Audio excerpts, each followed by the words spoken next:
Salut tout le monde, c'est Nelvia-chan et on se retrouve aujourd'hui pour une nouvelle vidéo, une que vous m'avez demandé, à savoir mes réglages pour l'imprimante Canon Selphy. Tout d'abord, pour vous donner quelques informations, j'ai acheté la mienne sur Amazon avec un paquet de recharge et une pochette de rangement.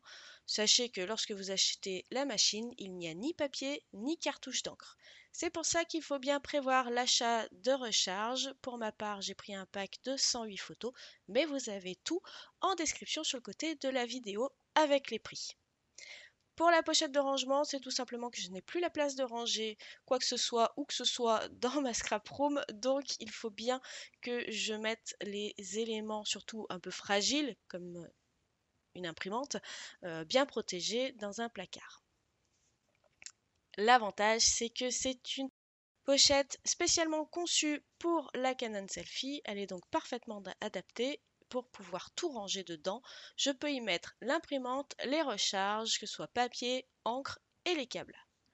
Avant d'imprimer, vous devez connecter votre téléphone à votre imprimante. Vous avez deux possibilités. La première, si votre machine reste à la maison, c'est de connecter votre imprimante sur le réseau internet local.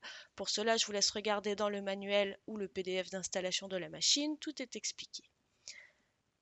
L'avantage, c'est que vous pouvez constamment imprimer de votre téléphone à tout moment du moment où l'imprimante est allumée. Deuxième solution très intéressante, si vous êtes en vadrouille, dans un endroit où il n'y a pas de Wi-Fi, eh bien vous pouvez créer sur la machine, sur l'imprimante, un Wi-Fi direct. Vous allez générer un code à partir de l'imprimante en allant dans les paramètres de connexion. Et ce code, vous allez le rentrer dans votre téléphone en faisant un changement de réseau. À partir de là, vous allez pouvoir imprimer d'où vous êtes, même s'il n'y a pas Internet. Même si vous n'êtes pas chez vous, du moment où il y a une prise électrique, ça fonctionne. Passons maintenant aux conseils photo. Je ne vais pas vous apprendre grand-chose en vous disant que la qualité de base de la photo est essentielle pour une bonne qualité d'impression. Dans un premier temps, je regarde les détails de la photo dans mon téléphone portable en allant tout simplement dans Détails et je vais pouvoir regarder la résolution de la photo et le poids.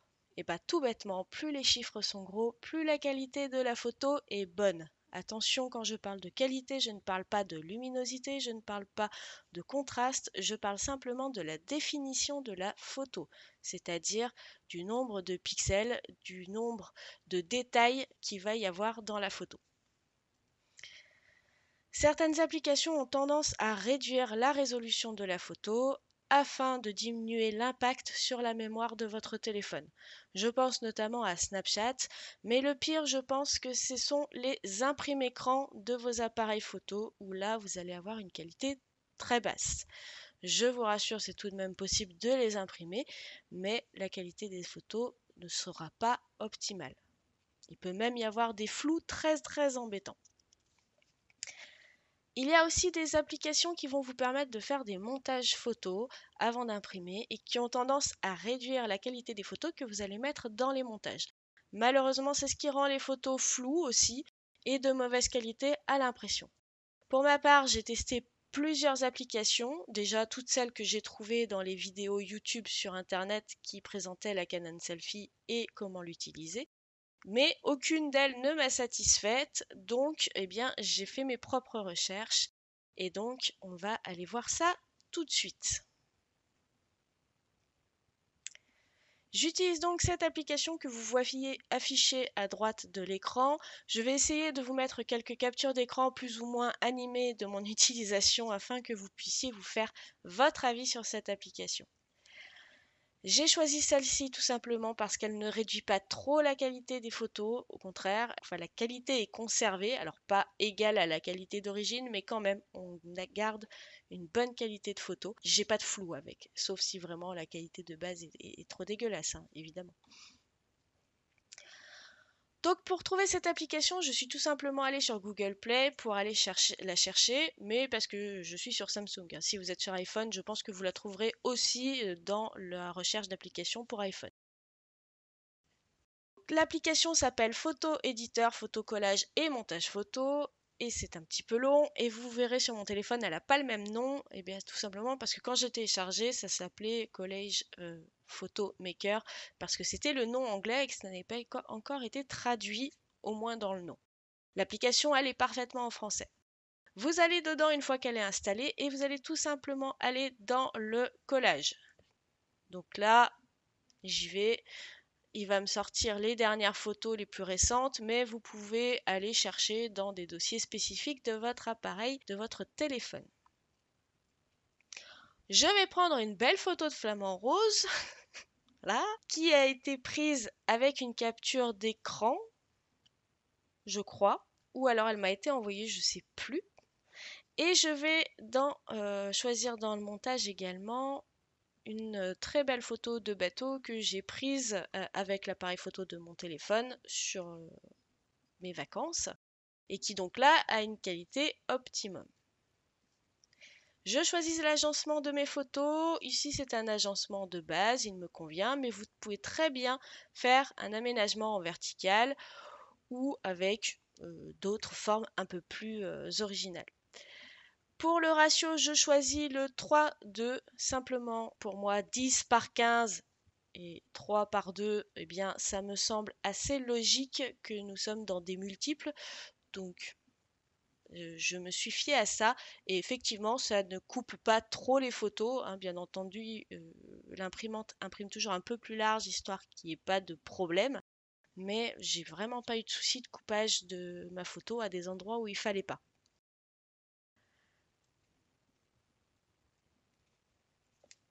Voilà, quand je reviens en arrière, il y a toujours marqué 1,1 en bas à gauche, mais vous inquiétez pas, il a bien pris en compte mon réglage du ratio que je lui ai demandé.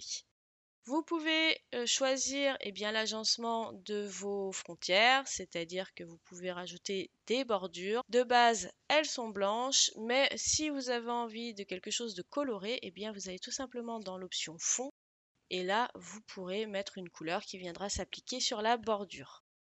Ensuite, une fois que vous avez mis les photos, eh bien, il faut vous assurer qu'elles sont d'une dans le bon sens et deux dans le zoom que vous voulez. Donc, vous cliquez sur la photo et puis vous faites les manipulations. Vous voyez, vous êtes guidé par l'application, zoomer, tourner, etc. Je vous laisse faire les réglages que vous avez envie d'avoir pour votre photo. Là, ici, je vais tout simplement dézoomer. Je vais tourner ma photo pour qu'elle soit dans la bonne orientation et je vais la rezoomer pour qu'elle tombe pile poil comme il faut. Bien entendu, c'est une application gratos, donc il y a des pubs, même si je trouve qu'il y en a un peu moins que sur d'autres applications que j'ai eues où le moindre clic générait une pub. Mais bon voilà, ça reste une application gratuite, hein, donc on ne peut pas faire autrement. Une fois que votre photo est sauvegardée, eh bien, personnellement, je retourne dans ma galerie photo de mon téléphone pour aller chercher le montage. Je vérifie dans les détails la résolution, comme vous me voyez le faire. Quand même 4 mégas, donc la résolution est pas énorme, mais on a quand même un poids qui est pas mal, ce qui veut dire qu'elle a quand même pas mal conservé les détails de mes photos d'origine. Une fois que j'ai vérifié, je vais tout simplement aller dans Partage et là je vais choisir l'application Canon Print qui est tout simplement l'application à télécharger pour utiliser votre imprimante Canon Selfie d'après votre téléphone. Et bien là, tout simplement, je fais imprimer et puis la machine, elle va faire différents allers-retours. Elle va appliquer les couleurs les unes après les autres. Donc elle va appliquer le jaune, le magenta et le cyan et elle va terminer par une couche transparente, une couche brillante qui est une couche de protection des photos. Et vraiment, mais vraiment, c'est vraiment une super protection puisque vous allez pouvoir sans souci masquer les visages avec du scotch si vous voulez pas qu'on les voit sur l'internet. Alors du scotch doux, hein, on part pas sur un truc abrasif ou un truc trop adhésif, etc., etc. Mais contrairement à des photos imprimées parfois à l'imprimante maison ou comme ça a été le cas de l'INSEE Créa, des photos imprimées chez un photographe, eh bien en voulant masquer le visage des enfants, eh bien ça lui a abîmé toutes ses photos. Là, avec la couche de protection des photos imprimées avec l'imprimante Selfie de Canon, eh bien franchement, moi j'ai laissé un bout d'adhésif dessus pendant 3 semaines et ça n'a pas altéré la photo. Voilà pour mes réglages perso. Bien entendu, vous pouvez trouver tout un tas d'autres réglages sur d'autres vidéos sur YouTube. Je n'ai jamais été satisfaite de ces explications proposées. C'est pour ça que j'ai fait plein de recherches et que j'en suis venue à utiliser cette application plutôt qu'une autre.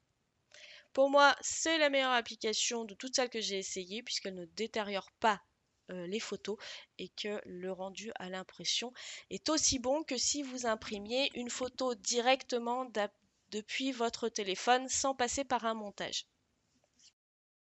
Alors ça me paraît évident, mais je vous le dis quand même, si votre photo est mal éclairée ou s'il y a un contre-jour ou quelque chose qui fait que la photo n'est pas terrible, eh bien ça ne va pas être magique. Votre photo, elle sera dans l'état où vous allez la mettre dans l'application.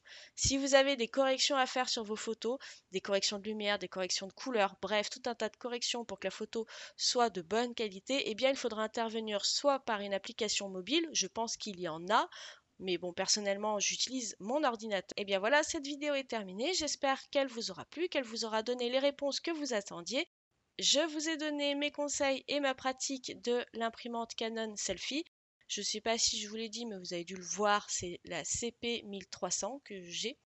Et je suis ravie vraiment de cette machine parce qu'elle me permet de faire des projets de photos, chose que je ne pouvais pas vraiment faire avant, puisque mon imprimante imprime des couleurs absolument dégueulasses. Excusez-moi du terme, hein, mais bon, bref. Si vous avez des petites astuces concernant l'utilisation de cette machine ou si vous avez envie de partager votre expérience, n'hésitez pas à mettre un petit commentaire. J'essaierai de vous répondre. Je sais que je n'ai pas été très présente ces derniers temps, je m'en excuse. Merci pour tous les commentaires que vous avez laissés sous la vidéo du mini-album, sous la vidéo des Gilding Flex. Vraiment, merci beaucoup. Je les ai tous lus, mais j'ai pas encore trouvé le temps de vous répondre. Bref, j'espère que vous m'en voudrez pas trop. En tout cas, j'essaye de tenir au mieux cette chaîne. Ça devient très compliqué, mais je vais essayer de me rattraper. Je vous fais plein d'énormes bisous et je vous dis à très bientôt. Bye!